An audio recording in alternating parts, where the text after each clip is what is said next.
Channel 10. We used to be like CNN Channel 10, and we used to think that people would catch on. But if you're not from Queens, if you don't got Time Warner or whatever, like, well, I didn't know that. Do it, yo. Yo, word up, man. It's a different channel, son. Word up, on, man. Word up, watch the channel, son. Different plane now, man. It's all good. Word up, all good, baby, in every hood, son. Word up, yo. CNN Network, Channel 10. It's on again. Street niggas is grown men. Bold face, gat in your face. Stay in place, yo, crime lace. Cast more beef than Scarface. CNN Network, Channel 10. It's on again. Street niggas that's grown men. Bold face, gat in your face. Stay in place, yo, crime lace. We are back once again. This is the Channel 10 Podcast. It is I, Sin God Superior. The almighty AR is still on hiatus right now, as usual. So hopefully we'll get him back sooner or later. But I have a special guest with me for this episode. And this is actually someone that me and Artic have been talking about getting on for quite a long time. And when I was back in Baltimore, I had a chance to meet him briefly and see him perform. Really dope. He has a lot of good, dope music out right now, and that person is Jpeg Mafia. What's good with you? Damn, that's that's a bad way to come in. It was good, man. That was a crazy ass intro. That was hard. Cool. Well, actually, your little yee actually, fits with your persona, at least through email. Your different yo's and Europe. Yeah, I speak strictly in ad-libs on email. Hey man, I feel you, man. That's how you gotta do it. And so right now, you're in LA, but I know that you've been touring quite a bit extensively, and you're going back on tour soon if you aren't on tour right now. And one of the places that you're going to perform at very soon, I think in the next month or so, is Gathering of the Juggalos in OKC. And actually, I'm based in Oklahoma actually right now. So I found that interesting. And then you're going to France later on in the month. So will that be your first time performing over in Europe? Yeah, that's been my first time performing in Europe ever, so that's gonna be interesting. I got a friend out there, Abdul Ali, who's performing out there now, and he's just like telling me what it's like, because I'm just interested to see how French people react to my shit, because I feel like it's very America centered. You know what I mean? Like, right. I guess the shit I'm talking about can apply to anything, but I feel like I reference shit that's so specific. Like, I don't know. You have to like live here to get it. But right. Fuck it. Right, and this is actually something that I wanted to talk to you about. Right now, before we really get into a bit more about your story for the audience, and you performing at Gathering of the Juggalos. When I first saw it, I was like, in my head, I was like, I can get it, but then at the same time, I was kind of surprised because I guess the aesthetic of what you do, it fits with the Gathering of the Juggalos and the kind of people that they had perform there. But then at the same time, the term Juggalo and the people who tend to embody this, I guess, the so-called Juggalo aesthetic, they have this certain kind of stigma, the stigma of kind of being, like racist and everything like that. And I'm curious to know, because I know that you mentioned, I think it was, I can't remember which interview it was, but in an interview you mentioned, you being kind of surprised, at least down south, at how many females come out to your shows. I forgot where I mentioned that, but there's a lot of girls that come out of my shows. Right. So I'm curious to know. Oh, go ahead. I'm sorry. Oh, so I'm curious to know, like, as of right now, what is the racial makeup of your shows? Man, right now, the racial makeup of my shows is usually young black men, young white men, and young white females. That's usually that's the highest, with like white men and white females being the highest, like I see usually at shows. And that's due to a lot of things. It might be the nature of the music, underground shit. Usually that's the kind of crowd it attracts. But it's also like I don't know. They make up like 70% of the country, so they kind of, I don't know. They're just going to be everywhere. There's no way to really avoid that, you know what I'm saying? Like, I don't know what to do about that. It's just a numbers game for real. But what I'm surprised at is that I have such, like, so many female fans. And it's not even because, like, I don't make music for women. It's just, like, I just wouldn't, I don't know. I come from an era where, like, most, like, girls I know wouldn't be into that kind of shit. But, like, it just shows that, I don't know, maybe I'm closed-minded because, like, people like whatever now, for real. And there's really no cap on it. And actually now, like, there's more, like, female rappers killing it now than, like, ever before. So, I don't know. Maybe there's a correlation between all that shit. And as far as the Juggalo shit, yeah. I mean, it's just going to be fuckery. I'm just going to say this. I'm going there protected. I'm not fucking... I'll say that. I know I'm going there prepared for whatever. But, like, I got invited to come on that by a dude named Young Gigi from Seattle. I'm going to split a set with him. And, you know, they picked he's the first SoundCloud rapper to perform there. And, of course, he's white. Okay. You know what I'm saying? Because that's the type of people that they just, you know, Young Gigi is hard as shit, and I respect him. But, yeah, they basically, like, they like white rappers, you know what I'm saying? Like, they want to see that kind of shit. But actually, my experience with Juggalos, like, just because I live in buttfuck nowhere, Alabama, which is like a bee's nest for Juggalos or some shit. I don't need to know. So, like, my experience with them is that even though I don't really, you know, like, their music is not really my kind of thing, like, I usually see that they kind of stick to themselves, at least in my case. They just kind of like, I like this shit, and I'm not going to bother you over here, type of shit. So I've never actually had a problem with Juggalos, for real. That's kind of why I wanted to play, because, like, I kind of like their aesthetic, and, like, you know, it can go either way. They'll either really fuck with it, or they're going to, you know, I'm going to have to shoot somebody, allegedly. But, you know what I'm saying? But, like, I don't know. I like playing with Chance. I think it could be a big moment for me, so, like, yeah, I'm big admin of the Juggalos. Fuck it, why not? Yeah. I mean, you know, I mean, I can imagine. That's why I was, you know, I was happy to see you, you know, performing there. I really think that, you know, that could really, you know, expose you to, like, you know, a lot of people who may not be aware of you right now. And you know, with that being said, you know, this is like a quick aside. You know, so I'm from Baltimore, but, you know, I'm in Oklahoma right now, and one of my friends, she just told me this kind of crazy story about Juggalo, because, like, every so often I'll listen to, like, some Insane Clown Posse, and I was listening to it when she came over to my house one time, and she just, like, turned the shit off, and she told me this story about Juggalos, and pretty much, to make a long story short, she dated a closet Juggalo. And so yo, what? Yeah, like, apparently, like, he would, like, every, like, during the summer, you know, whatever, like, whenever they would have, like, the gathering, he would, like, disappear, but he wouldn't really tell her, like, where he was going or some shit. And then, you know, she was like, why are you doing this? So they, like, she just kind of, like, started noticing a pattern or whatever. And then next thing she knows, like, she kind of, like, catches him, like, putting, like, the makeup on, or, like, she opens the door on him, and he has, like, the whole, like, ICP type of shit going on his face. Damn, she must have thought he was, like, doing some whole other shit. Yeah, she did. But, you know, for whatever reason, I think she was just more, like, turned off at the fact that he was a Juggalo or whatever like that. But yeah, but, you know, the nothing about... Huh? Hold on, I'm getting in that. Then,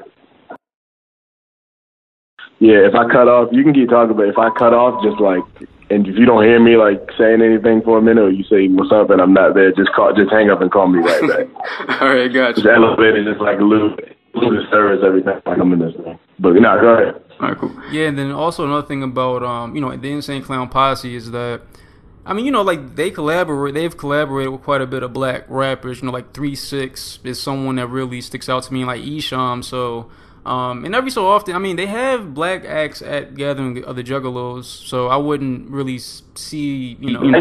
Ice Cube has played that too. Like, oh yeah, Ice Cube, right. Tech 9, And Ice Cube is like my favorite rapper of all time. So that also motivated me because I'm like, what Ice Cube's content is similar to mine. So I'm like, he didn't give a fuck. He went there and he was like, yeah, I'm gonna play this shit. I don't give a shit. And like, you know, he kills it. Now that he plays it like every year or some shit or whatever. But yeah, hell yeah. I'm saying, yo, like I may not listen to the music all the time and shit, but like I've never really had a problem with them. They've always just done their thing and stayed the fuck out of everybody else's way. So like I can see like I definitely know there probably is some racist juggalos and shit out there, but in my experience, like they're all just like white people who do mad drugs and just want to listen to I don't know. I can't hate on that for real. Right. Now, when it comes to like the content of your music in general, you tend to some of your main themes, of course, you know, they revolve around race, but more specifically, they focus on what you deem as trust fund kids and you know, and hipsters and gentrification. And the thing about people, I mean, like you know, your music is that it seems like, at least when it comes to hip hop, you know, hip hop artists that tend to be a bit more, you know, like really anti-establishment and stuff like that, against the status quo. It seems to me that hipsters tend to really just gather towards that shit. Yeah, flock to them. And so I'm sure that you've noticed that, you know, in your interactions with, you know, some of your fans, you know, where you've been like all throughout the South and everything like that. How do you tend to deal with like some of those, you know, so-called hipsters or trust fund kids that you can just like feel that, like, you know, they like your music, but, you know, but more or less for shallow reasons, you know, based around your anti-establishment aesthetic. Have you ever had to deal with something like that so far in your career? I mean, I've had a weird career because, like, the way normally, so like basically when I first started performing, I was stationed in Louisiana when I was in the military, and I was stationed in Louisiana. So I was performing in Louisiana, and you know, in Louisiana, there's no real like art scene for real. It's just like the only people that perform are like niggas that do like country tribute bands and shit, or like, you know what I'm saying, or like metal or something. Learn how to deal with rejection and just like deal with like performing in front of two people and just having to kill it anyway. So like I started out my career like real hostile. Like people were like trying to fight me. I was like stepping on the flag, Confederate flag, like shit like that. So those are my first interactions with any kind of performance. So like there was no hipsters then. It was just rednecks. So like now that I'm performing in a different, like a couple of years later, fast forward a couple of years later, and now I'm performing, and now like hipsters or like people from the suburbs are coming out. And at first it was very strange to me because I was expecting that same hostility. But yeah, you're right. The tame kind of suburban kid tends to flock to this kind of shit because I think it's an escape for them. It's like, I don't know, like they my experience, like I grew up kind of weird because like I was poor as shit in an affluent neighborhood, but that was also like mostly black. It was Laurelton, Queens, Brooklyn. I mean, Laurelton, Queens, New York. And like, so I basically grew up poor around certain people who had money. And like, no, I basically grew up poor in a neighborhood that had rich people in it, but went to a school with nothing but poor people. And like, I just like, I think it's just they're attracted to the respect and the reaction you get from being like anti-establishment and blah, blah, blah, even if they are actually the establishment. So it's like, for some of them, it's a novelty thing. For some of them, they really live through it. Like that's really like what they need that shit. You know what I'm saying? Like to keep them going. But I don't really know why exactly them in particular flock to it, but I don't know. They got money. Yeah, that's true. So I mean, you sticking them up, man. Sticking them up for their money. I mean, I fuck with. I feel like the type of music I make, like when you listen to it, you're either gonna, as like someone who's like who I'm talking about, like a white fan or something, you're either gonna do like two things to me. You're either gonna fuck with it hard and understand it and be like, hell yeah, or you're gonna get super offended by it. And like I've always said, like I make music for a certain demographic, and that's black people, period. So like everything else that I shoot out at people, I just what? Go ahead, yeah, go ahead. Everything else I shoot out a general message, and I could target specific people, or I could specify who exactly I'm talking about, but I just shoot it out in general, and whoever catch strays, because I feel like the people who aren't like that won't even think that I'm talking about them in the first place. So like, I don't have to worry about that. But if you do get offended, like, okay, then you are what I'm talking about type shit. I don't even know if that made sense for real, but yeah, that's kind of how I look at it when like a hipster or a trust fund kid comes up to me like at a show. But you know, I don't know if they like the music, then I fuck with them like this. I'm not gonna not fuck with them. But I will say this: I get mad hate mail, which is very strange to me. Yeah, I mean, I wanted to talk about that a bit too. But before we do, real quick, going back to you're performing in Louisiana and performing throughout the South and everything. Well, because originally, so you're from New York, and then eventually, you moved to Alabama, right? Right. I moved to Alabama after 9/11. Okay. Now, in your song, All Caps No Spaces, you mentioned someone really interesting, because I never thought like at least someone like you would actually like mention this person, and that person is Burzum. And like I just thought that I felt like I was the only nigga who actually knew who Burzum was, and who sometimes listened to like some of his black ambient shit. And so you say, I heard you like Burzum, bitch, not me. So when did you encounter like people like Burzum, Pantera, and stuff like that? Was it during your time throughout the South or somewhere else? It was various times. Like for me growing up, I grew up like really, really like shit poor. Like not even like, I don't even know how to describe it. It was some shit beyond some project shit. It was really bad. So like my escape was like music and like video games and shit. That's why I have like these video games and shit and animes and shit tattooed on my fucking arms and shit. Cause like that shit was really an escape when I lived in like a fucked up area. So like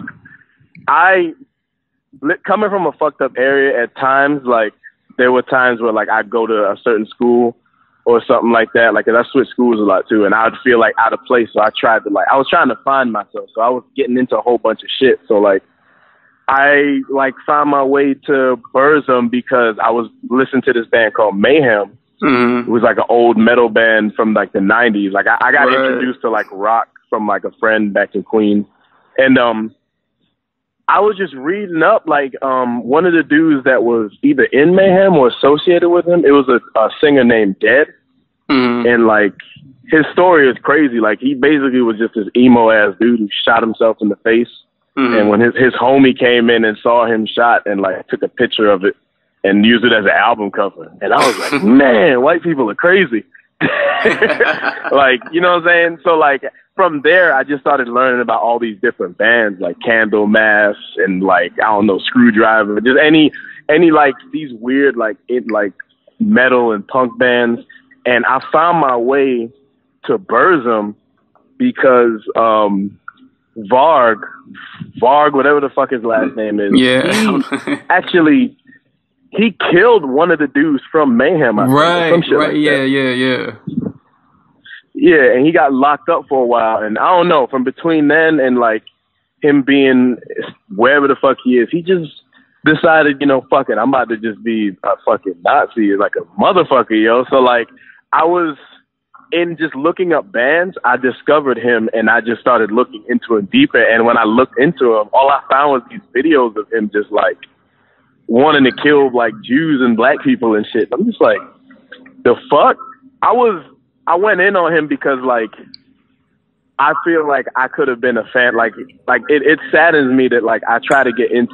When I was younger, I tried to get into these communities, like the metal community or the video game community, and I was met with so much racism that it just pissed me the fuck off. That's why I rap about the shit I do, because it's like And I can talk about these lyrics because I was among them. I wanted to be one of them because I wanted to escape from who the fuck I was. So like, in trying to like be one of them, I just discovered that they don't know who the fuck they are, and they don't want my black ass in there, period. So like, yeah, I went to fuck Anon Bar because he's a bitch ass nigga. He's in fucking butt nowhere, Norway, just talking shit about what he's gonna do to people and shit. So I'm like, nigga, come to Baltimore. He will die in West Baltimore, bro. As soon as he steps off that shit, he thinks shit is sweet. It's not fucking sweet. This is not Europe, and this is not the metal community, yo. I will beat your fucking ass. Like, what are you talking about, yo? You like, that's why I mentioned him because I know nobody was even paying attention and nobody would even think to mention him. So I was like, I'm not letting niggas like that off no more, yo. They're gonna get this work too, like, period.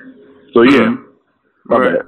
No. I mean, no. You're good. And by the way, for those of you guys who are listening right now who don't know who Burzum is, go ahead and look him up. He still has.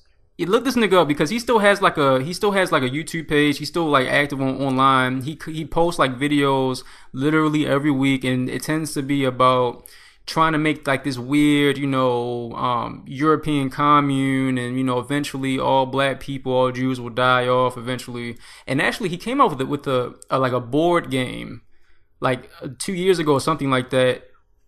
Yeah, look up the board game, the board, like there are like specific rules to this board game, and I think black people are called like copperheads or like coppers or some shit like that. It was crazy.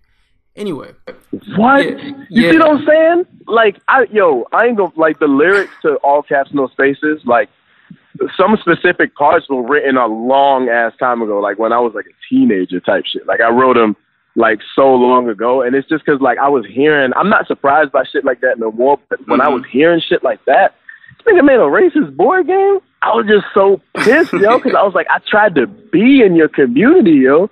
Like, what the fuck is going on? Like, you don't even, it's like, yo, what part of Europe are you in? There's like 3 niggas there. Why do you hate me so bad? Like, what's going on? You know what I'm saying? Like, you have some deep-seated issues, yo. Like, yo, yeah, anyway. Another line that embodies, what you're saying, that, you're not surprised by these things, at least not anymore since you're older, is from your song Japan, where you say that through all my travels, been with nerds, been with killers, the only one constant is nobody likes niggas. Fucking right, yo. Right. My bad. You can. Oh no, yeah. So and you've been in the military, and so I can only imagine the kind of stories that you have. Possibly, just dealing with race in the military, as well as being over in the Middle East and in Japan, which you talk about a little bit. Being in Japan, I think, and well, at least alluding to that, certain issues that you had in Japan when it came to your race. Yeah, man. To go to the first part of the question, like, yeah, I have some weird stories. I don't have no rape stories, but I have some weird stories.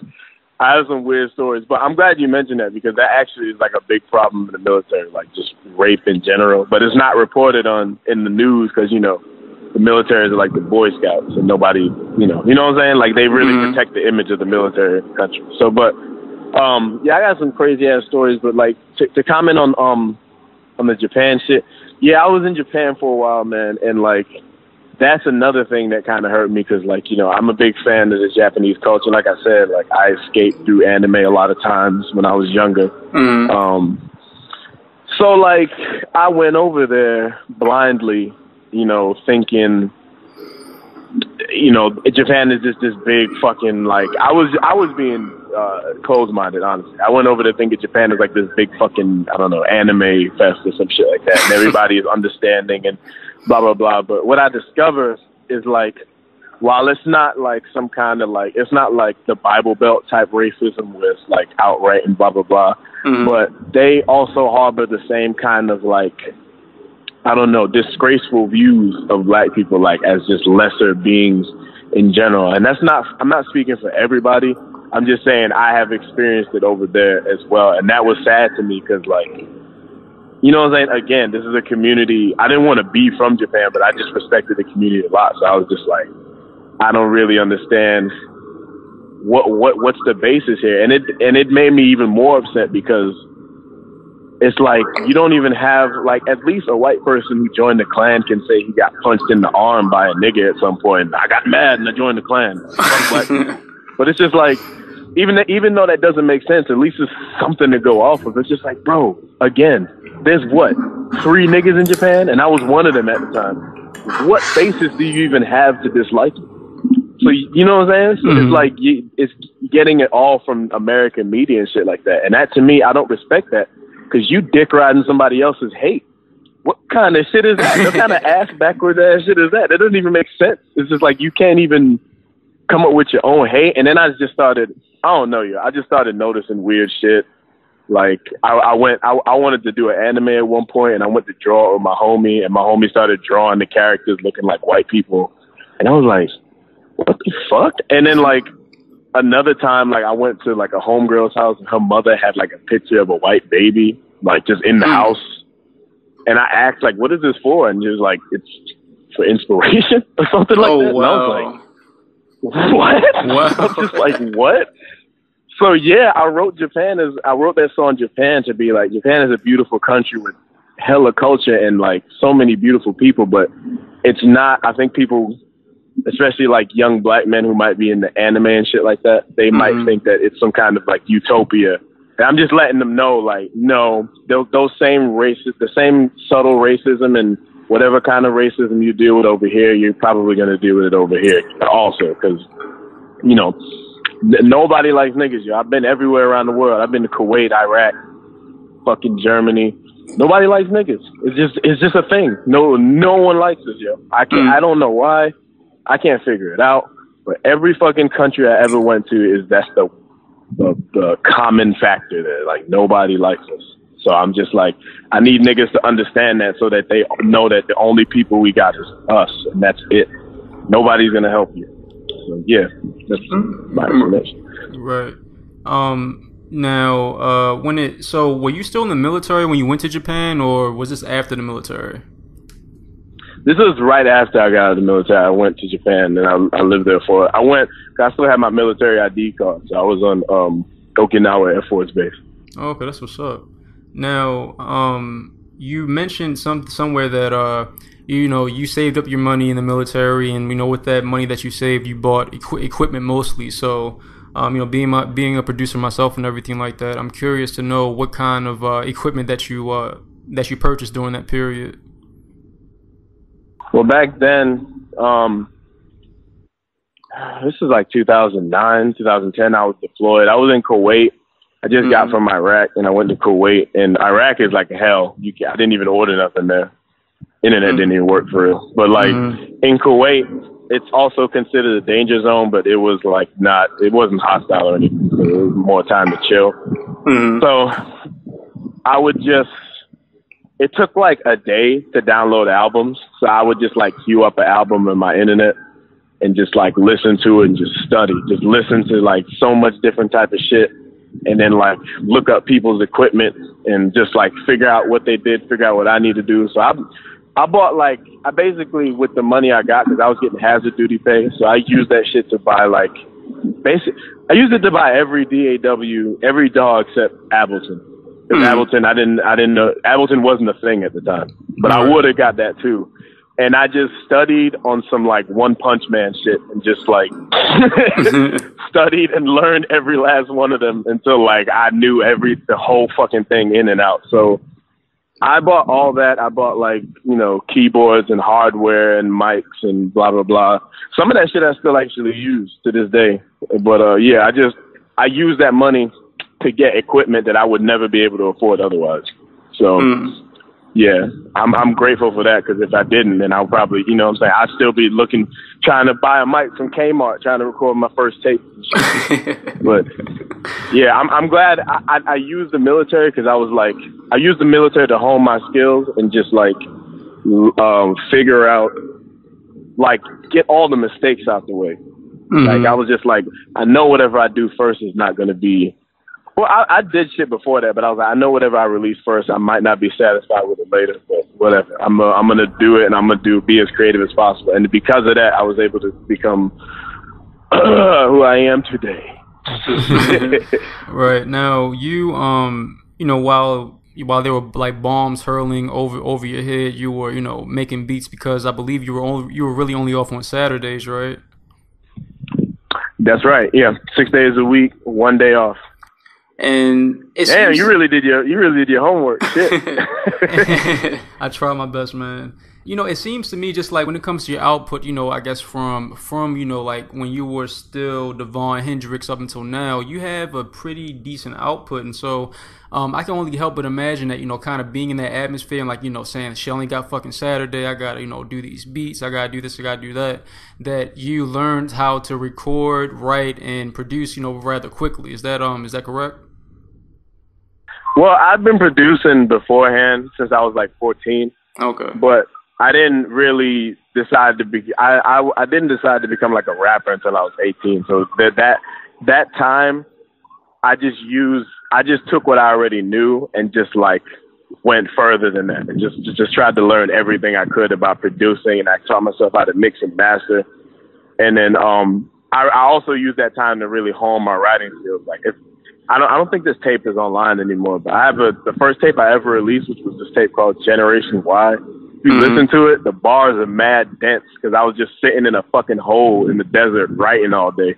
So like all the bars are like hella dense as shit, and it sounds like I'm Nas or some shit. But it's just like, yeah, I used my time to really learn how I would rap and like who I was as a rapper. So like, yeah, I started out like, but I was already rapping and shit before that. I just didn't take it seriously until like I was like 18. Right. Now, what made you take hip hop seriously at 18? Shit, Ice Cube. Mm-hmm. Cause like I always had the idea, like the things I wanted to rap about was the shit Ice Cube was talking about, but I didn't know you could do that. So like, I thought you had to, like, when I was younger, I was just like, nobody's gonna fuck with this shit if I'm not talking about certain shit, or if I try to talk about like this weird segment I just saw on Fox News, nobody's gonna get it. So like, it wasn't until I started listening to Ice Cube, I was like 16, 17, whatever. Mm-hmm. I was like, I heard America's Most Wanted. I was like, what the fuck? He said, cock the hammer and crack a smile. Take me to your house, pal. Got to the house, my pockets got fat, see? Cracked the safe, but got the money and the jewelry. 3 weeks later, I'm at the PAT. Got a little fly-ass bitch in me. Wait, he said, sitting in the Daniel couldn't be. Cracked the safe, see my face on TV. Damn, fuck. I gotta do it. My bad. I forgot the verse. It was America's Most Wanted, the song. Basically, at the end of the line, he was like, he said some shit, point blank, on a Caucasian or whatever. I was like, what? Going down there. Right. Yeah, and I was like, damn, you can talk about that? Like, you can go on these racist white people? I ain't know. And I started bumping Public Enemy, you know, X-Clan. And I was like, these niggas was talking about this shit in 91. I was like, yo, hell yeah. So, yeah, that's when I was like, I'm about to rap, because I realized that rap was like more than just like, rap was not like rock where you had to like follow a formula. Like, you could actually do anything you want. Mm-hmm. You know what I'm saying? So that's when I decided to take it seriously, when I knew I could stretch it to where I wanted it to go. Mm. Now, when it comes, you know, to everything that, you know, that you've, you know, that you've done so far in your career, how do your parents view your music career at this point? I mean, do they listen to your music at all, or do they try to understand what you do? Well, my dad don't listen to my music at all. I feel like my dad would be upset that I'm a rapper, period, but he would, if he might like take the time, since it's me, he might take the time to sit down and listen to the lyrics, and he might hit me back and be like, well, goddamn, son, you doing me proud, or some shit like that. But okay. My mom just recently realized I do music because she saw me on Noisy or something. She was like, are you on, she's like, are you in this magazine or some shit like that? And I was like, yeah. So she knows, but I'm pretty sure she either hates my music or just thinks it's completely stupid and just like, you know, I don't know. They don't really have a reaction for real. Like, it's kind of like a non-reaction, but yeah, my mom knows I do music, but I've sent her a song before, and she just texts me back, okay. I'm like, all right, well, you have a West Indian background, right? Yeah, I'm Jamaican. My whole family's Jamaican. Okay, yeah, and so I would, I mean, just from what I hear, I can imagine that, if, are your parents from here? No, my parents are from Jamaica. Okay. I'm the only person from my family born in America.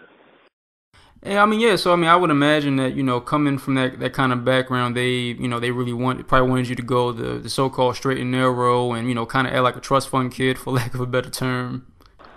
Right. Yeah, I mean, they definitely did, but like, we was just poor. Like, there's no way to fake that. Like, when I was like 13, 14, I was like, Mom, I'm not faking this shit no more. I can't, like, you know what I'm saying? I can't go pretending to be some shit that we poor as shit, Like, this is life decisions, This is not my fault. I don't pay rent.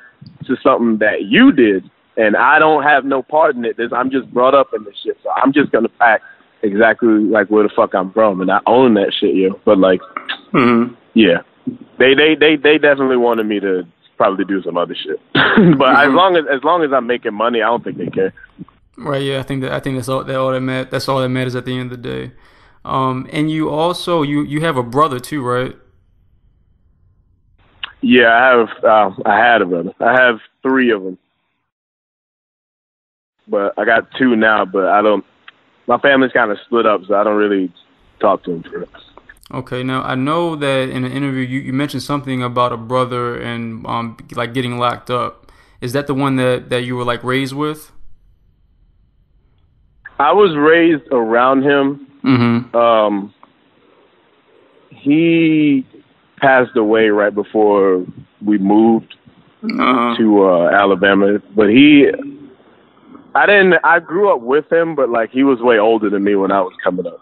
So like, it's kind of, our family's kind of like, we have a strange situation in the family. So it's like a half brother for real, not a full brother. So like, I was close to him, but like, definitely didn't grow up with him like my whole life type shit. Okay. Now with the situation with your brother, is that at least like partially the impetus for you like really focusing on, the political elements when it comes to your music? It's definitely part of it, because in New York, when we were living there, it was like stop and frisk was going on, and Giuliani was mayor and shit like that. That's the first time like I ever cared about politics for real. Like when I saw like my brother getting pulled over or yoked up, or I'm walking home from school and I get patted down and shit like that. That's the first thing I knew about politics. Like when I was real young, the first thing I remember is like fucking hating Rudy Giuliani like a motherfucker. I hated that motherfucker, I still hate him to this day, I've hated that man my entire life. My entire fucking life, I've hated Rudy Giuliani because he's New York is hell with him as mayor. But yeah, my first foray into any kind of politics is definitely Rudy Giuliani, stop and frisk, early 2000s, late 90s type shit. Back when niggas said fat.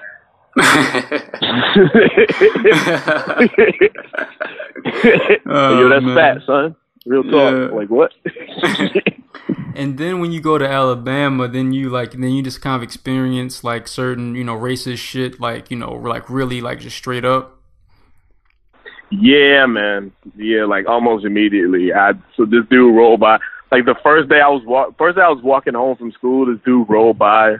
I had to walk down into like this log cabin area, and like there's like a lake and there's like a dip down there, and like on the dip there's like a curve, so like you curve around the lake, and like while I was walking around the lake, this dude just pulled up and he just spit on me, and he's like, "Nigger," and he drove off, and I was like, word, yo. I was like, really, bro? On the first day, I was like, it just destroyed my mood. Like I remember when I first got to the school in Alabama, like all the girls was on me, yo, because I had a New York accent. So like, I don't know why that was what. You ask any New York nigga that went to the South in that era, in that like time period, like I don't know, they just like the accent.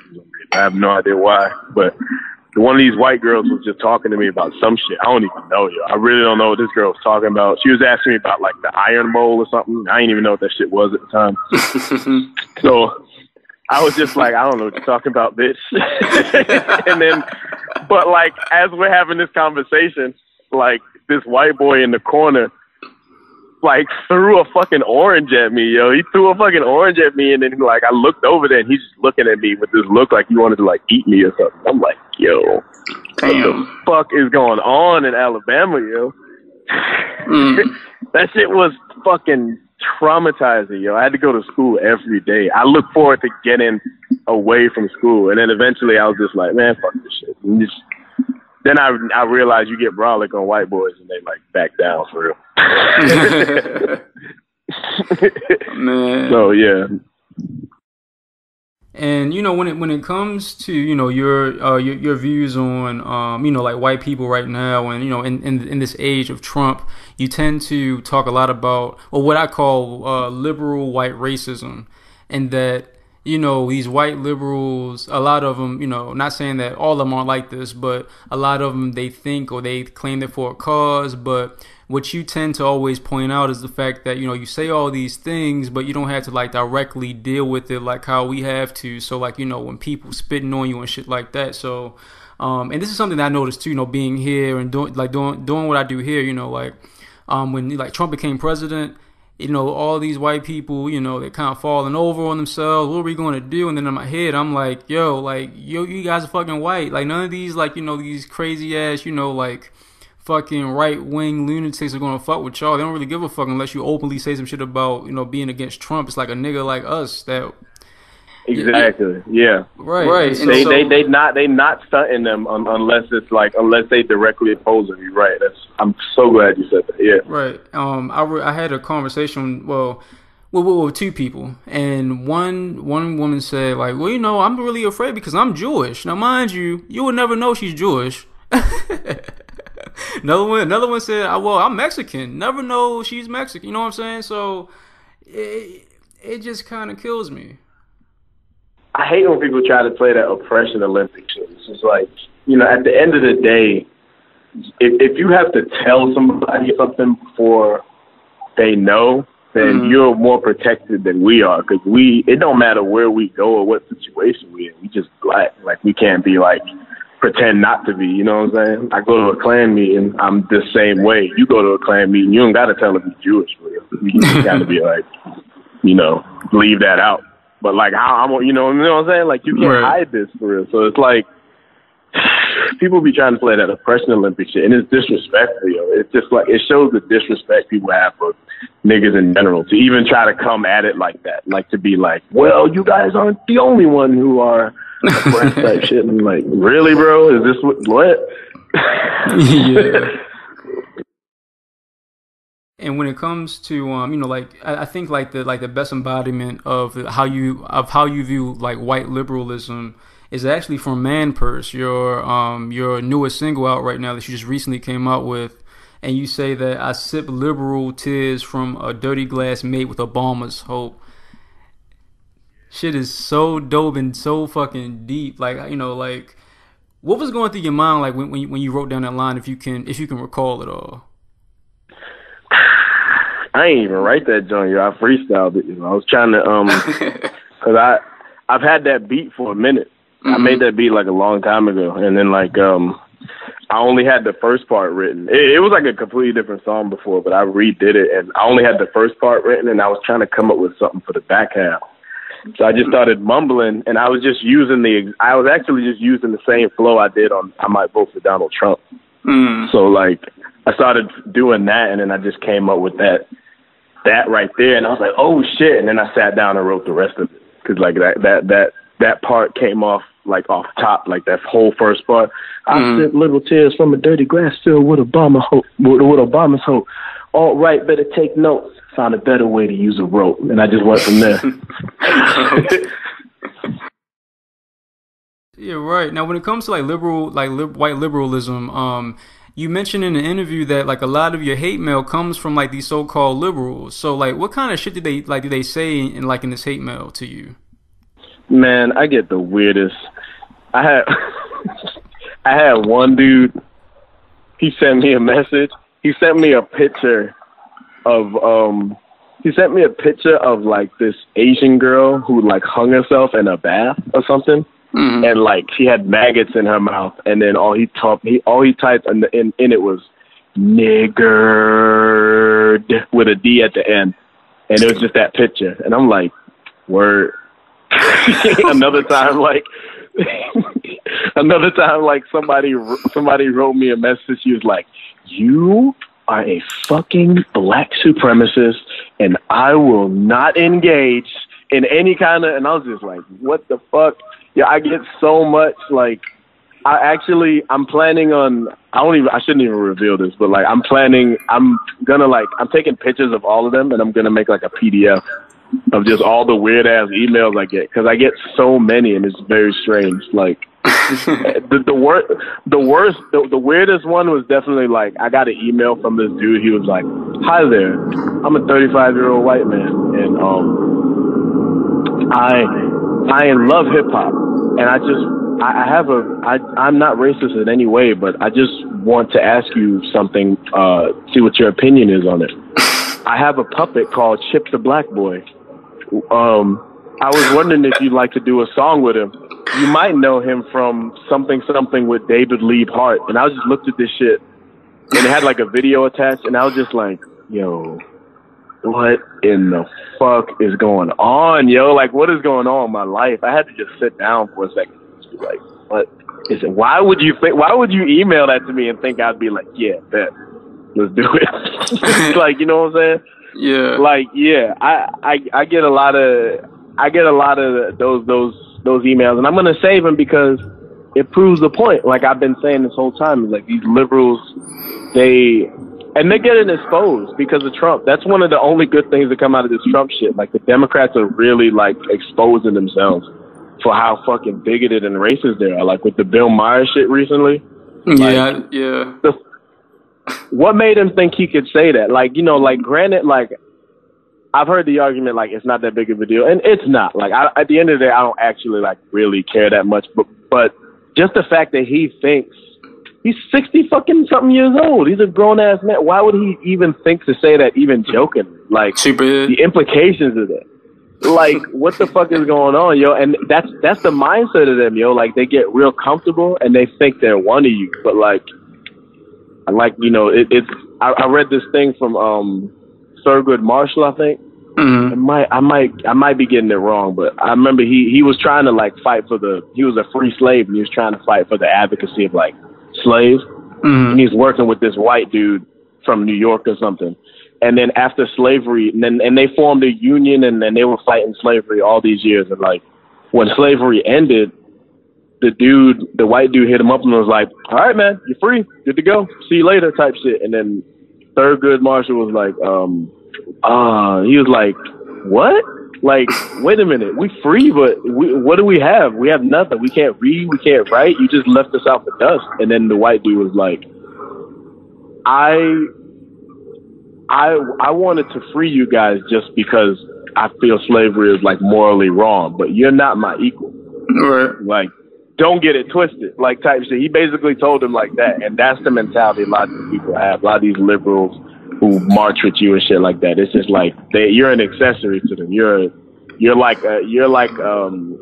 something to put on their Tumblr for the day or some shit like that. And it's just like, don't put all your faith into these people, because at the end of the day, they don't really give a shit about you either. Mm-hmm. In general. You know, I was digging back and going through some of your older work, and I was curious to know, because I've been seeing like this name pop up all throughout like your different social media profiles, and that's Ben Yuta. Who's Ben Yuta? Oh, dang, you really did the fucking research. I was about to change my name to Ben Yuta at one point, like my real legal name. That was gonna be my legal name and my rap name. So like I put that shit everywhere. At one point, I put that shit everywhere. I was in Japan trying to think of a new name, and like that's the name I came up with. And it's like that's I don't know how you even found that, yo. That's some old ass shit right there. And you the shit. Yeah, that's old as shit. I was gonna change my whole name, everything to that shit, yo. And it was like yeah, I was going through a phase. Well, you'll probably like this. I was at Starbucks earlier today. I was like researching Ben Yuta for like an hour, like trying to I know this nigga has like a song as Ben Yuta somewhere. I couldn't find anything though. Right now, it's probably I released a tape in Japan called the Ghost Pop tape, and like I think at one point I put it up as Ben Yuta, so like that might be. Because that might be what you saw. It was just an old like ghost pop song. But all those songs are like actually still on the internet. They're just under different names. So like because like I think under your Devon Hendrix thing on YouTube, you have Ben Yuta on your profile in your About Me section, but then in your Bandcamp with your ghost pop joint, you have like a whole bunch of like I think Japanese writing. Or Japanese words rather, and then in the middle of it or in the midst of it, I see Ben Yuta again. So I figured that meant something to you, and it kind of makes a bit more sense now because with your Ghost Pop project, it seems to me that you tend to be you're fascinated with generations and stuff like that. And you just told me you had an older project. You have an older project called Generation Y, which I couldn't find. But throughout some of your your Bandcamp pages and stuff like that, you have RIP 1989. So is that connected with your whole Ben Yuta name too? Yeah. RIP 1989 is I was killing. I had a movement called. It wasn't a movement. It was just some shit I would say in my songs a lot because it meant a lot to me. Generation Y 1989. I was just, the idea behind it is to embrace the present because like I feel like everybody was either being nostalgic for 90s hip hop or like just wanting to just always like be in the future, like yo, my future's gonna be crazy. It's crazy. Next summer I got it on Smash. And I'm just like, no one like embraces the present. No one Generation Y 1989 was me trying to be like, yo, all these old heads are trying to tell you like your music sucks and shit, but own this shit because in 20 years like you don't want to become them. You don't want to be like back in my day we only listened to Young Thug. I don't like MC Bloopy Blop or whoever the fuck is gonna be hot in 20 years or whatever. So like that was the mood, the thing I had, and then I had RIP 1989 when I changed my name from Devon Hendrix, and then I changed it to Ben Yuta at first, and then I changed it to Ghost Pop, and then I was like something else, and then I eventually settled on JPEG Mafia because it was actually a joke between friends in Japan. Like it was just one nigga was PNG Mafia, one nigga was Dropbox, one nigga was whatever, Media Fire Mafia, and I was JPEG. So like that the name was catchy, so I just kept it, and I was like, oh, fuck it. It is a catchy name, and then also Rockwood Escape Plan. What does that mean? Rockwood Escape Plan is since I've been like 10, I've been like sketching and writing this anime called the Rockwood Escape Plan. And like I was like every album I released under the Rockwood Escape Plan, I was trying to soundtrack that anime. So like that's I call myself like Devon Hendrix the Rockwood Escape Plan, so just to remind me like this is what I'm doing this shit for. Like I've been making this for like years and years, and also it was inspired by Lil B because Lil B he was Lil B the bass guy. So I was like, Devon Hendrix the Rockwood Escape Plan. So that's literally where that comes from, the Rockwood Escape Plan. Rockwood is like a fictional place in the anime I have, and it's like I had this whole plan. When niggas start rapping, they have like entire plan shit. Oh yeah, and they like don't even. Yeah, like, and you know what I'm saying? I still write for it though. I'd like one day, like I get enough money, like I'm definitely still gonna do it. So like, it's not even like it's changed. I just was like outwardly with it, but now I'm just like keeping it hush. That's all. Okay, that's what's up. And so your whole sketching and your interest in anime makes a lot of sense because I noticed on your Twitter page you posted a sketch of Rocco from Rocco's Modern Life. Is that did you make that? No, I didn't make that. Oh, somebody sent it to me. They were like, "Yo, check this out, JPEG," in my email, and I was like, "Cool." And I just posted it. So people just send you like random things like that, and you're just like, "Oh, all right." Yeah. Every now and then, like if it's not like some just offensive shit somebody sent me, it's like every now and then somebody will send me a video of them like skating to something to a song or something. I'm just like, cool, and I'll post it. Oh, so sometimes you just never like goddamn trust fund kids when you see that shit, or you just like, oh, that's cool. Yeah, because they just basically sending me videos of them enjoying my music. Right. I can't just be a fuck you. No. I was just fucking with you, honestly. I just wanted to see what you would say. But all right. Well, sticking with Rocko's Modern Life. I know that you on Communist Slow Jams. I think it's the first song you had that song called Stoop, and yeah, right. In which is an allusion to Hey Arnold and the whole thing about Stoop Kid. So I was curious to know, your what are some of your favorite? Because Nickelodeon cartoons, they come up quite a bit on this podcast, since we're of that age, and you are too. So what are some of your favorite Nickelodeon shows? Favorite Nickelodeon shows? Damn, yo. I'm gonna have to go. Rocko is huh? That's not one of my favorites. That's one of your favorites. Go to sleep. I liked Rocket Power. I wasn't like too deep into Rocket Power though, but like Rocko's Modern Life was hard as shit. Hey Arnold, of course, the classic. I think I've seen every episode of the joint. Rugrats, all that. Yeah. Goosebumps, I think, was on Nickelodeon. Are You Afraid of the Dark? Keenan and Kel. Like, it's too many. All of them was kind of hard for it. Like, even like the Amanda Show. Like, I'm like, when I was a kid, I thought that show was funny, but I watched it as an adult. I'm like, yo, this shit is fucking hilarious. Like, what the fuck? I'm just high as shit, like watching this shit. Like, what is this, yo? Like, those shows are like, I'm glad we got it. We're very lucky to grow up in that area, like, because we're the last era to grow up like kind of without internet for a little bit. So we're the last like remaining. That's the last time like the world was like not so dependent on technology, I think. So like we kind of remember what it was like in the house phone era, and then we also like know what it's like here. So like I'm really proud to have grown up in the 90s. I'm lucky, yo. I'm really lucky. So yeah, but those are kind of my favorites, like for Nickelodeon and shit. Like I used to watch like all the Nick shows, and I used to watch wrestling and shit. You know what I'm saying? Right. Shit was good. I mean, it makes sense, you Black Steve Austin and everything like that. Yeah, yo, nigga beat his wife's ass. Nobody cares. Like, really? Very true. I mean, like something else that always amazes me is that like this whole shit like surrounding Michael Vick, but then like when Roethlisberger, like pretty much raped that girl, and you only heard that shit for about 2 days and nothing. Nothing. It's crazy. It's actually, yo, I really looked into it. It's actually crazy. Sean Penn tied up Madonna and beat her fucking ass for like 2 days or some shit. And now, what? That's not what you think about when you hear Sean Penn, though. You think about the nigga that went to Haiti and the nigga that somehow interviewed El Chapo when he was on the run. And it's just like, no, this is the nigga that beat Madonna's ass. But it's just like, it just shows you, like, there's no expiration date on black men's mistakes, period. Like, they'll hang some shit over your head for the rest of your fucking life, yo.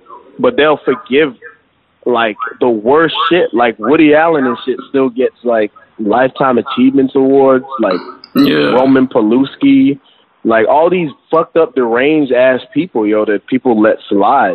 The dad from Seventh Heaven was raping little girls and like admitted to it and shit, and I'm just like, damn, yo, like there's really it's really not hard to like fix your image when you're like white, yo. Justin Bieber just did that shit recently. Like, he was acting like a nigga for all them years, and then one day he just popped up on Ellen, and he's like, oh, I'm white again. And they're like, all right, bet. Like, niggas can't do that shit, yo. Like, Janet Jackson still, like, some people still think of her as, like, the girl whose tit popped out. And it's just like, that's Janet fucking Jackson. I know, and it's just a tit. So and it's just a tit. That's all it is. And a nigga took it off. All she did was have a tit. Well, yeah, a white man took it off. A white man took it off, and nobody, even Justin Timberlake, got out of that shit. Like, unscathed like a motherfucker. But yeah, anyway, yeah. Right, I mean, well, yeah, and then, you mentioned, you had that little interlude, and I can't think which song it is right now, but you were talking about, niggas talking so bad about Bill Cosby, and you were talking about like the Woody Allens and Tina Fey, making fun of Bill Cosby, where there are all these other white people that they can make fun of.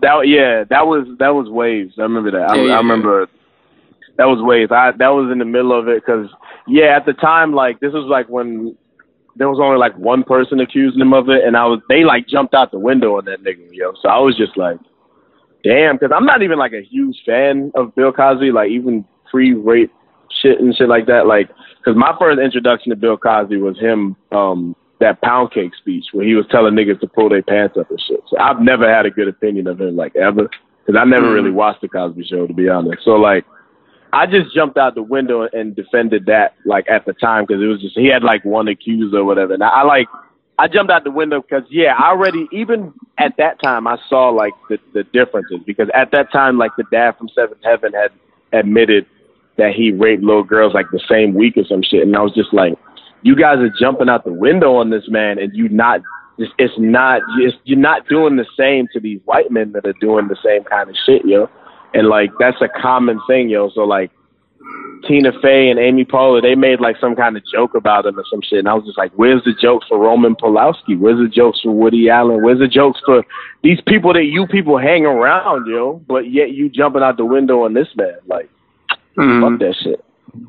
Right. Now, you know what I'm saying? Now Bill Cosby got like 60 fucking people, and I don't know. I just noticed that, like, you know, honestly, I ain't gonna front. He probably did the shit, but like, I just noticed that like they jumped out the window on Bill Cosby like kinda immediately, and it's just, you know what I'm saying? Like, they did the same thing with OJ. He used to be white people's, like, he was white people's pet Negro, yo. And then like that trial happened, and now that's public enemy number one.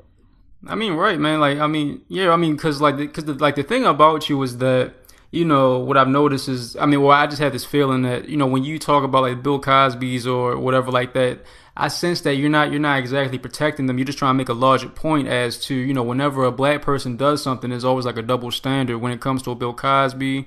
Look at Tiger Woods, and when that whole shit with Tiger Woods and that DUI, I'm like, what about Mel Gibson? He said, and then once they got his ass out the car, he said all that shit about Jews, and then this nigga came back with blockbuster movies like it was nothing. Yo, he was at the Oscars this year, yo. I looked at my girl when they said Mel Gibson was on the red carpet. I was like, what in the fuck is that? Like, what? How did y'all let him back? You let him back? I was like, yeah, I'm done, yo. Like, you right. You absolutely right, yo. Like, there's a complete double standard with that shit. Because, niggas jumped out the window on Tiger Woods, and that nigga was just drunk and got caught. He ain't hurt nobody. He was not bothering nobody. Mel Gibson literally said Jews are going to destroy the world after he got pulled over. And they let him back at the Grammys. What do you have to do as a white man to be ostracized? Like, what line do you have to cross before they're finally like, fuck it? Like, is there anybody where people are just like, fuck it? Even Hitler, yo, he killed 6 million fucking people and shit.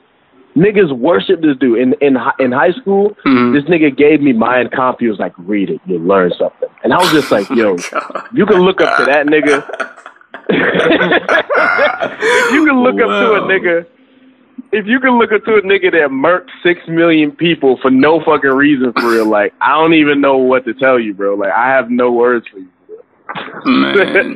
Like, it is what it is at that point, yeah. But yeah, what do white men have to do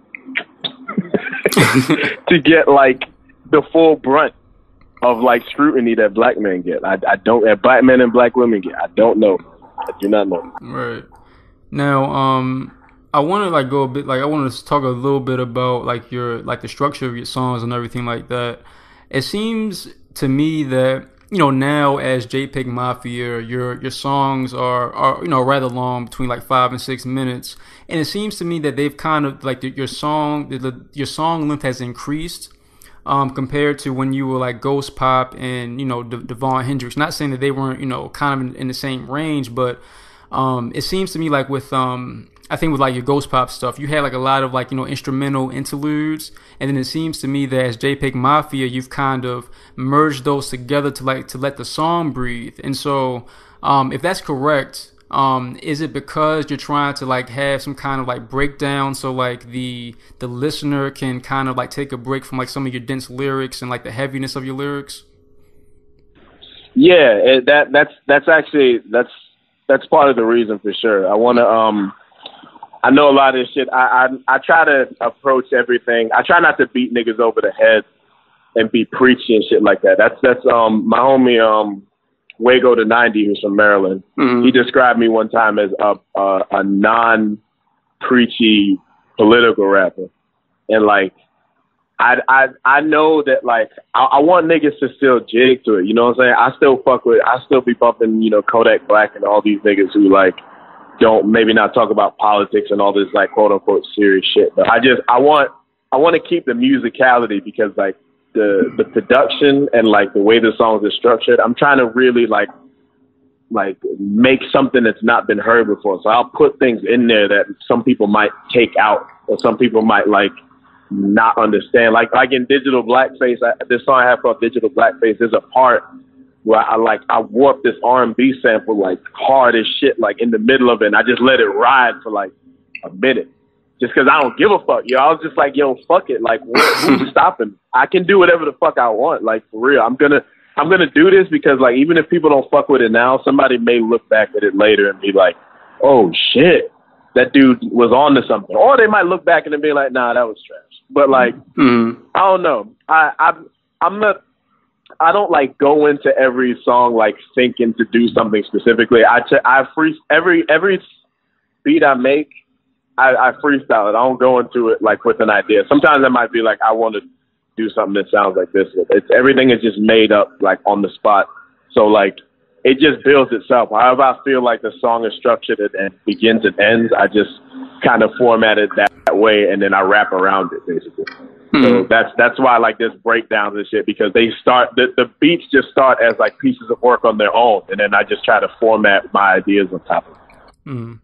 Now, when it comes to your songwriting style, now you just said that, you know, you also partially freestyle some of your stuff, but when it comes to like, you know, putting pen to paper, do you put pen to paper, or do you just like type in your phone or something like that? I'm one of the few, one of the last, man, last of a dying breed. I put pen to pad. Oh, thank God. I take the notebook out and I write that shit down, yo, and I still do it, yo. I do it. I'll never do it any other way, because I've seen Joel Santana do that shit like a long time ago, and I was like, yep, fuck yeah, I like that. Now, so yeah, that's just how I've always been. Yeah, okay. Now this is always a question that I always like to ask, you know, hip hop artists. How do you archive your lyrics after you're done with them? What do you mean? Okay, so all right, so after you get done with like, you know, your album, you have all your songs, do you ever like go ahead and do you like type your lyrics up, or do you just like leave them in a notebook and you just like remember them automatically?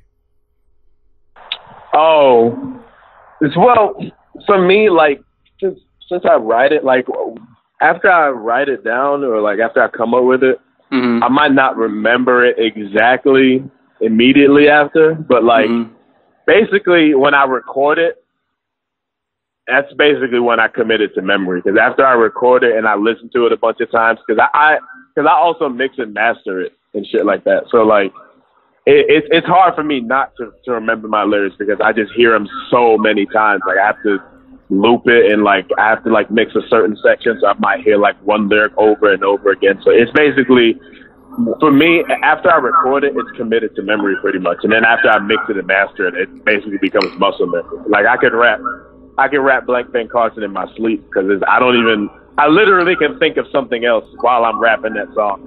It's not even like, I don't even have to like think about it. So yeah. Man, I don't know how the fuck you do that. I can never remember I can't remember none of my shit, man. I gotta type that shit out, and yeah, it's terrible. But damn, for real? That's literally never been a problem for me. I guess, I don't know. I've never had that issue. I've always remembered this shit. Maybe, I don't know, maybe it's the whiskey. I don't know what it is at this point. I just can't remember that shit. But and also when it comes like to your mixing and mastering, you have like I I think in general you've always kind of had like a bigger kind of sounding, like your stuff just sounds kind of big, even way back when as Devon Hendrix and stuff like that, but even bigger now as JPEG Mafia. And you've talked like all throughout in several interviews about your Dipset influence. You just mentioned Joel Santana, and what like the Heatmakers were doing during that period with Diplomatic Immunity and like just the big kind of New Yorkian sound in a way, but that's still that Dipset sound. Do you find influence in how the Dipset shit was like mixed and mastered during that time? Nah, because Dipset shit was mixed and mastered pretty bad at that time for real. But like, I mean like their Diplomatic Immunity stuff, like their official shit. Now, I know that their mixtape stuff was kind of weird. Yeah, that was like I listened to one of them. I found one of them songs, like a 40 Cal song on YouTube the other day, and I was like, yo, this beat is mad quiet, like what the fuck is this? But like, yeah, I definitely like the Diplomats. Yeah, the first time I heard the Diplomats production, Cameron's production, I was just like, what the fuck? You know what I'm saying? It sounded big because they were sampling songs that sounded big themselves.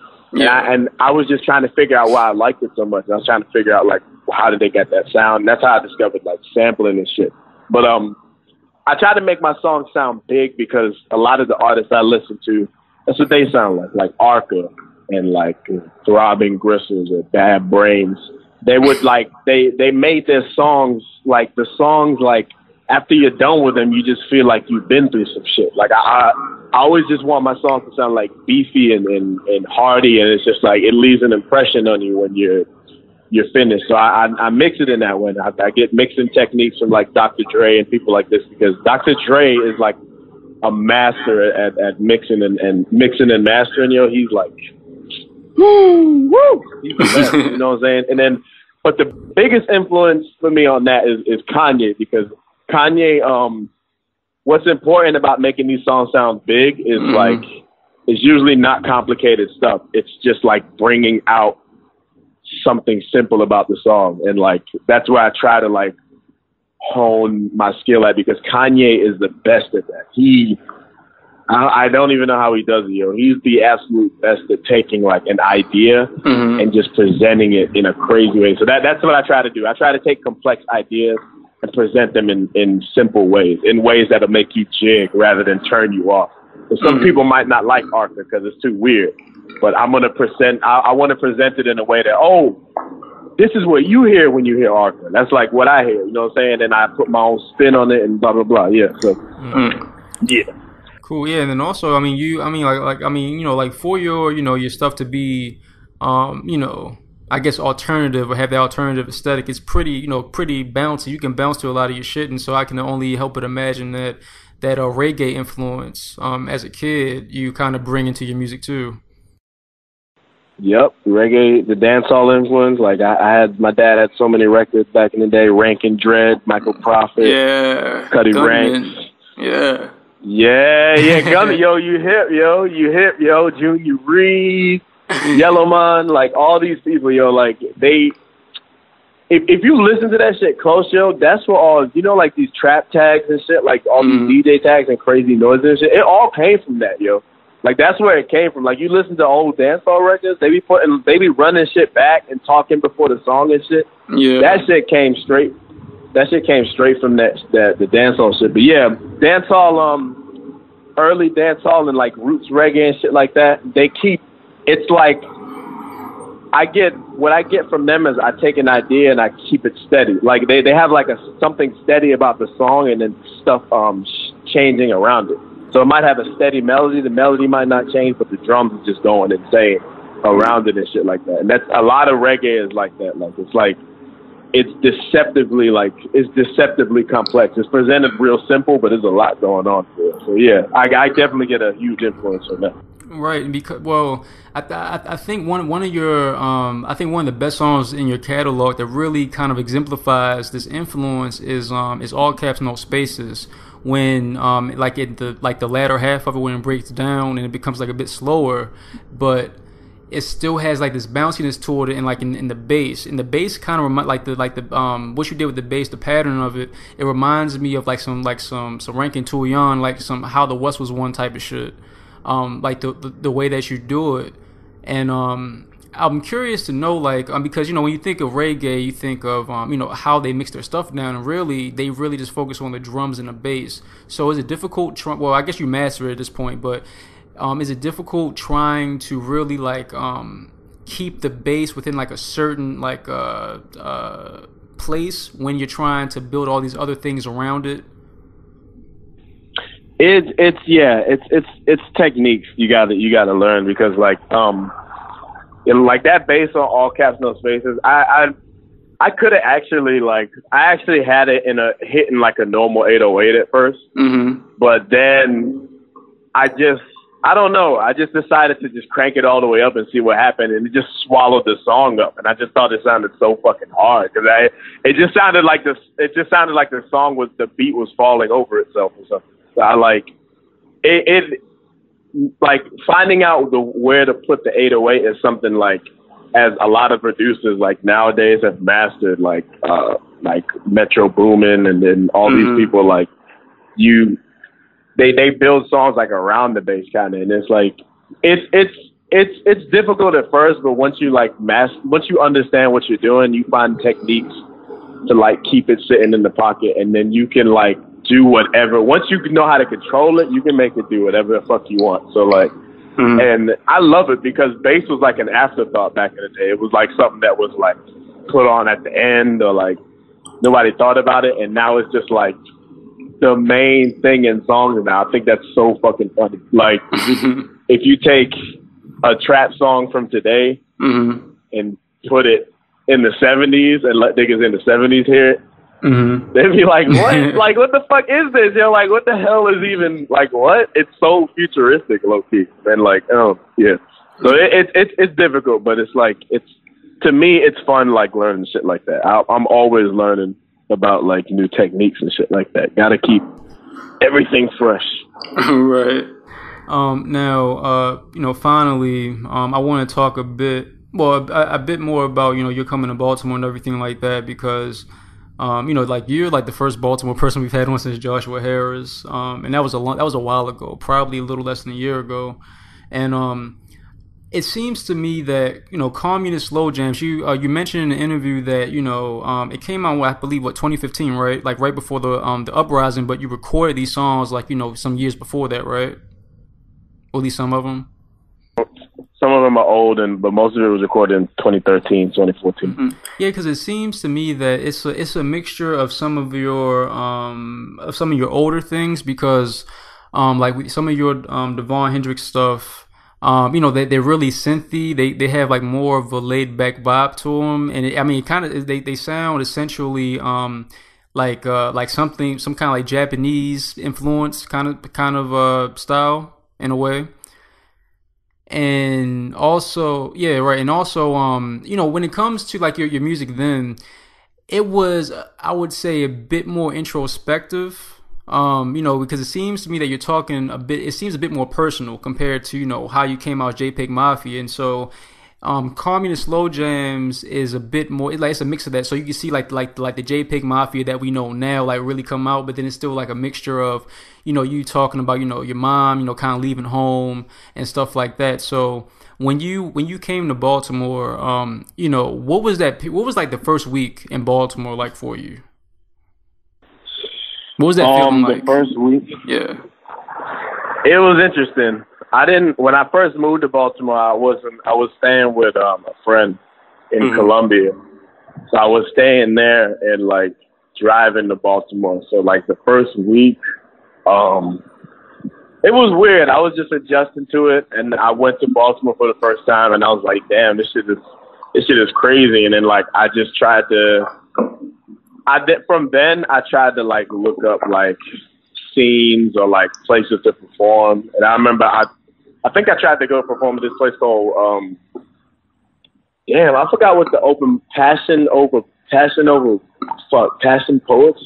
I forgot what that shit was called, but it's some shit like that. And I was trying to go there, and then I don't know, that whole week, the first week I spent just trying to figure out what the music scene was, because I had researched it beforehand, and I was trying to figure out like where I could find these people that I was looking for, and then like I remember, I'll never forget, it was like a Super Saiyan show back in 2015. It had Butch, Dawson, and OG Dutchmaster and some other people on it, and I went to that show and I met everybody for the first time, and I just took it from there.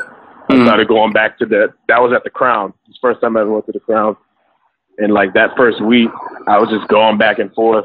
And then like sometime after that, the uprising happened. And I recorded this tape called Dark Skin Manson, because I was like, I couldn't really get into Baltimore for real. Because they had like a curfew. But the curfew only lasted like a day. But like I was like, I was there. I was driving around Baltimore the night the uprising happened. And I just saw a lot of shit happen. I was like, damn, yo. So I just got really inspired. I had to write some shit.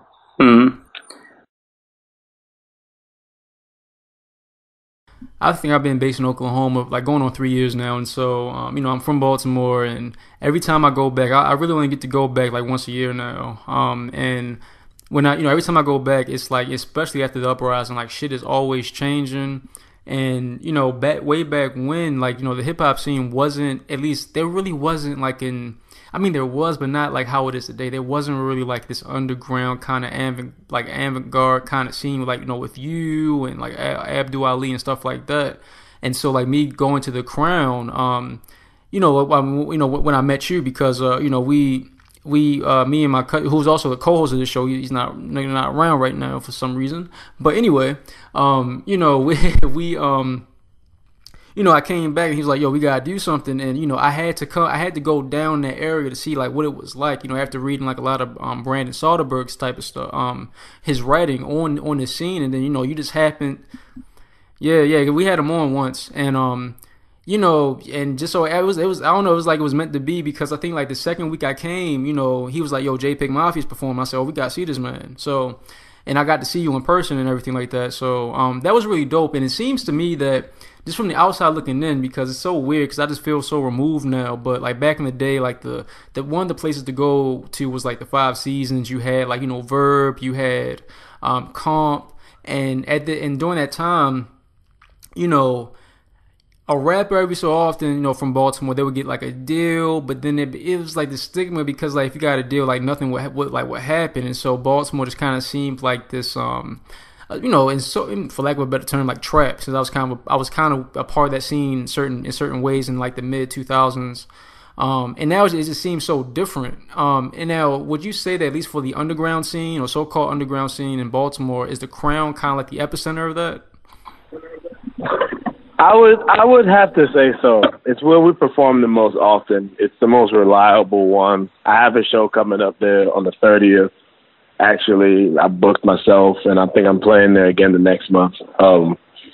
It kind of is, like it really is. Like it doesn't feel. Sometimes it doesn't feel like that, because sometimes it feels like maybe there's not a personal connection to the Crown. But like after the Bell got shut down, I really feel like the Crown is one of the last like remaining moments from like this scene's uprising, because the Bell was really that like the epicenter of it. But I think the Crown is now, to me at least. I think years from now people will do a fucking documentary on the shit, and the Crown is going to be some of my best shows at the Crown. I love the Crown. It's the fucking best. I mean, it's definitely the epicenter.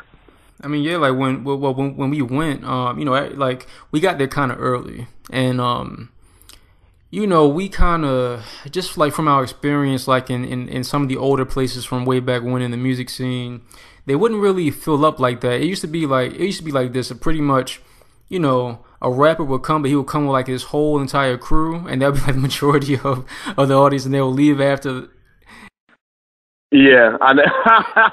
That still happens, Joe. I know. Okay. I ain't even gonna tell on niggas like that, but I see that shit all the time, and I laugh at them. I'm just like, yo, man, what the fuck? well, at least for that day, like when we saw you, there was like a lot of people came in and people stayed. I mean, I was shocked, honestly. Wait, which show was this exactly? You remember? Man, it was in like December or something like maybe like a little after Christmas or maybe before Christmas or something like that. Did Abdu play too? No, he didn't play, but we met him there. He was there though. I think Ducky Dynamo was also DJing there too. Rico Will, he performed there. Rico Will, damn yo, I'm trying to remember what show this is. Yeah, because you're right. Like at the Crown, niggas stay at the Crown now. Like they'll stay and like, you know, I actually get niggas to mosh now at the Crown. I'm like, wow, that's a new thing. Oh damn, y'all moshing? Yeah, we moshed like the last show I did. Yo, the last shows I've been doing that for like this past year. We just been moshing straight. I don't even. You know what I'm saying? Like I didn't even like intend for that to happen. Like we just start pushing each other. We're like, yeah, that's interesting. So the Crown it was some whole other shit before. I heard it looked different before too. Dude, that entire district some years ago did not look the way it was. You didn't want to go in the area. I mean, and like every time the shit changed when I was in college. Now when I would come back, I started going like getting acupuncture appointments in that area because like my acupuncturist is like it was like a block away from the Crown, like where the Crown is, and I started realizing I'm like, yo, what the fuck? I'm actually going like into this spot, like into this area where I never used to go to after a while, and so and then I was we went there one other time. You weren't there though, and they had like a fucking Jay Dilla night. I'm like, I've never thought I'd see a day where there would be like a Jay Dilla night and like an MF Doom night in Baltimore and talking to like certain people. And, a lot of them are transients, from New York, from, different all over the place. And they tend to be these, for lack of a better term, like yuppies. And you're fucking yuppies and they think they've been there for like years. So I'm always kind of taken aback when I talk to those kinds of people. I'm like, yo, you don't know how this shit used to be back in the day. But it's interesting though. So since you've been there, like in closing, since you've been in Baltimore, do you think it's changed like, a lot since you've been there? Since I've been there? Yeah. Hell yeah, yo. There was some whole other shit. Like, just in the time I've been there, 2-3 years, like, it's changed a lot, yo. Like, I move different now the way I don't go to the same places I used to. Like, a lot of places have changed. There's 7-Eleven in fucking spots where, like, there used to be nothing. Mm-hmm. Like, it's changed so much just in the little time I've been there. So, shit, it must look like some fucking Jurassic Park shit for you. It's just like, what the fuck is going on here? Yeah, man. I definitely feel you on that. Yeah, let's put it this way. Like I remember I came back after because I just saw like everything about the uprising. Like all the way like 1,500 miles away. And when I came back after the uprising, like around Christmas, I remember I put my foot out the car. And I don't know what it was. I was in my same neighborhood, but I just felt like a different kind of energy getting out the car. I don't know what it was. It was just kind of crazy though.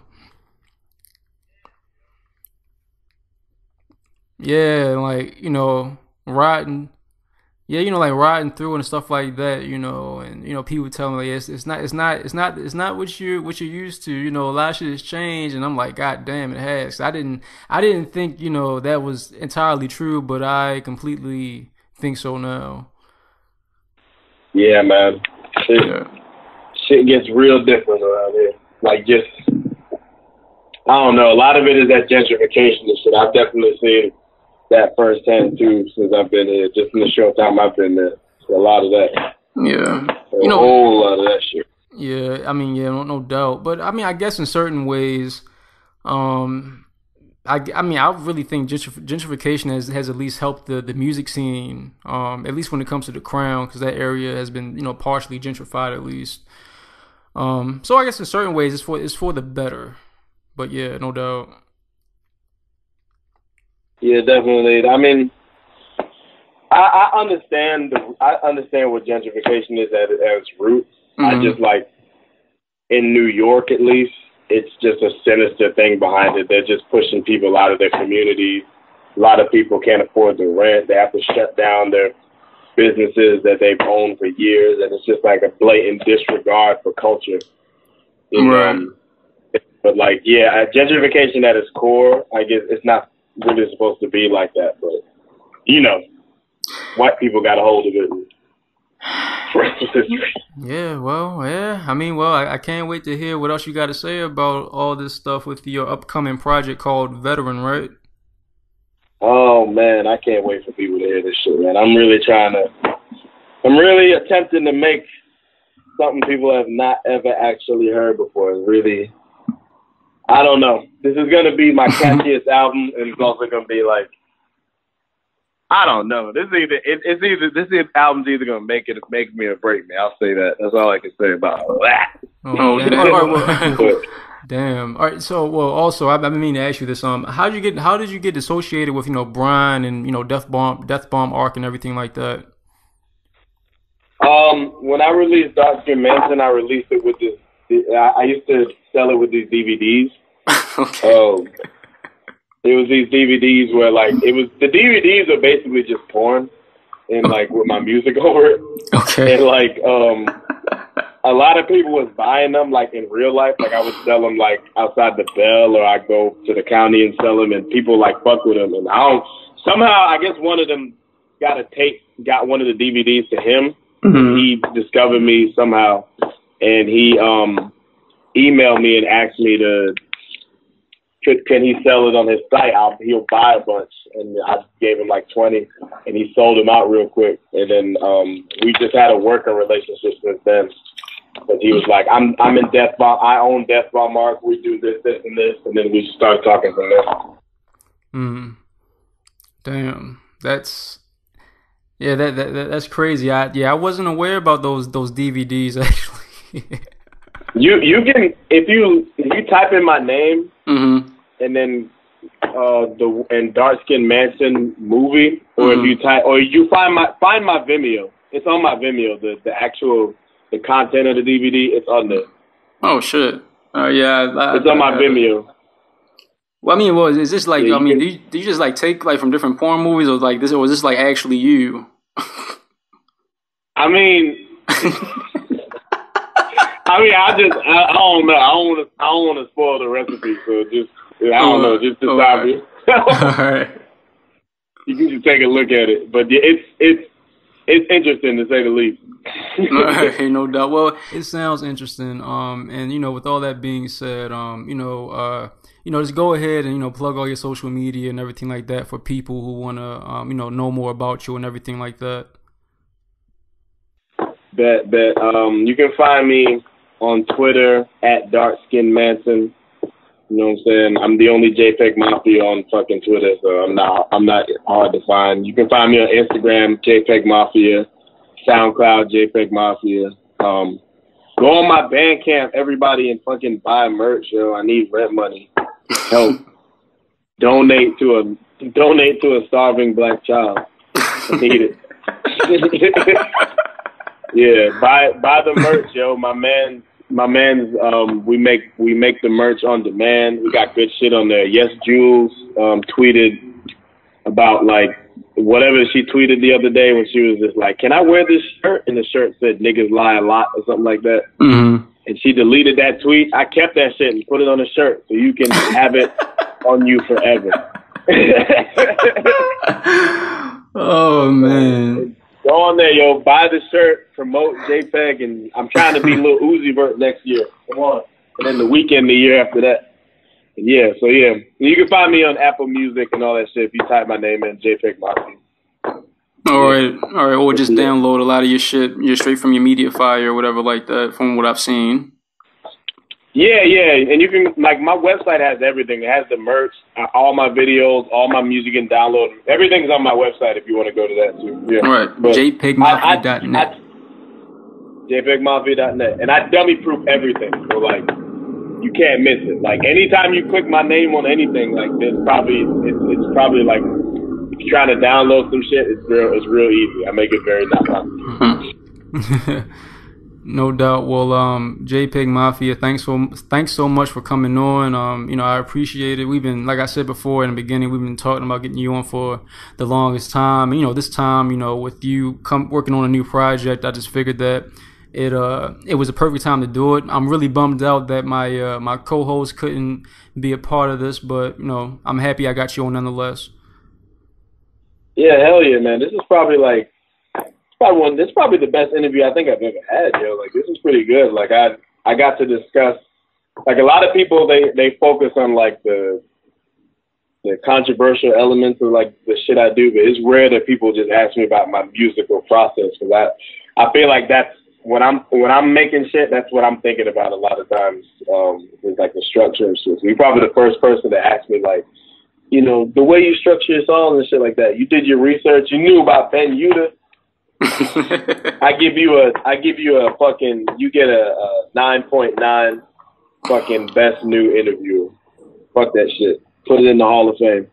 Well, thank you. I may like take that and like stick it in the intro somewhere sooner or later for the podcast episode, just so niggas can know. This has been another episode of the Untitled Podcast. We out. Peace.